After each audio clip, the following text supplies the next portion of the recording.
You recently wrote that millions of local taxpayer dollars have been diverted to cover the cost associated with the mass immigration of seeking immigrants, money that could have been better spent on our residents and vital services.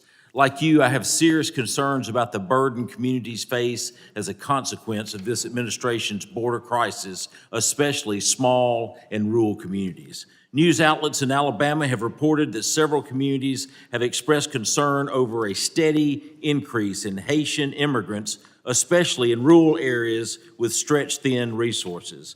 I've heard this very sentiment myself.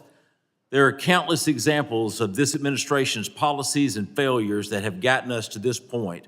One that has come to the forefront, and of course it's Cuba, Haiti, Nicaragua, and Venezuela, which at the end of July this year had paroled over 500,000 migrants into the United States. I sent my concerns about the CHNV to Secretary Mayorkas over a month ago. I wish I had an answer to share here today, but I have yet to receive a response from the Secretary. Barring that, Mr. Desmond, you unfortunately have firsthand experience with the border crisis this administration has brought on all of us. Can you speak to the cost your community has incurred as a result of the surge of migrants and how it has impacted the services provided to your residents?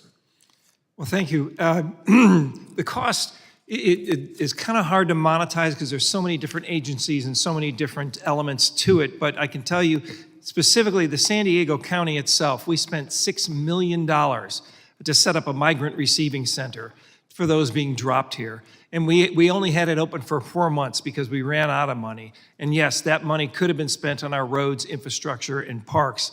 But we also have our hospital systems. Many people come across the border, they're injured because of their long journey. And I'm sure most of you have seen YouTube videos of people dropping their children or their loved ones over the fence.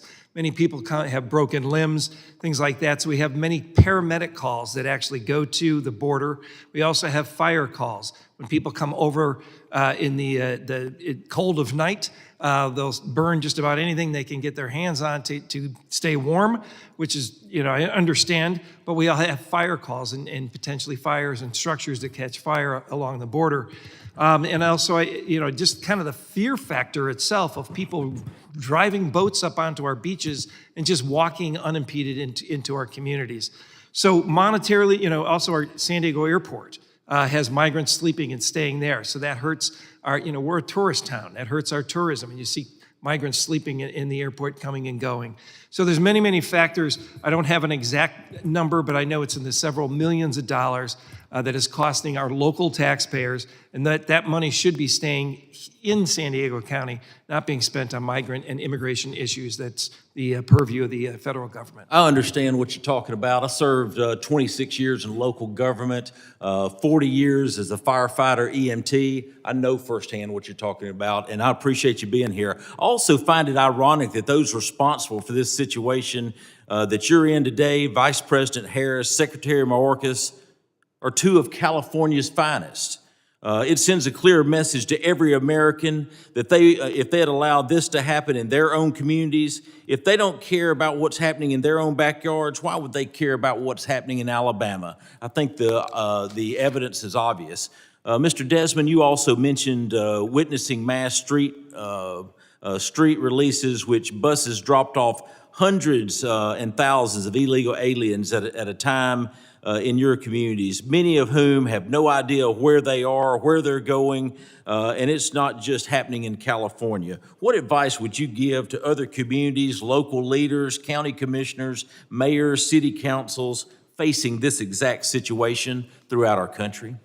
Well, please speak up and stop it from happening. I mean, there's not much we can do because we actually, when they started the drop-offs back in 2022, it was like 3 days before Christmas, we got a heads up that the Border Patrol was we're at capacity and we're going to be dropping migrants at our transit stations.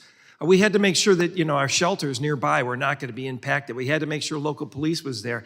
One of the drop-off stations didn't even have bathrooms, so we had to make sure all those types of facilities were there and available. And local communities, small cities and communities don't have the resources to immediately write those kinds of checks. So I beg and plead and ask, the federal government to stop this. And we all want to have an immigration system that works. And I take offense to the sheriff's racist comments made earlier. But we need a system that works. And I really think the focus should be on vetting the people that come across the border.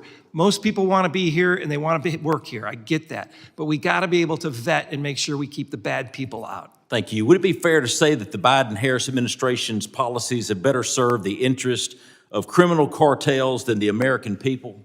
Yes. Mr. Chairman, I yield back.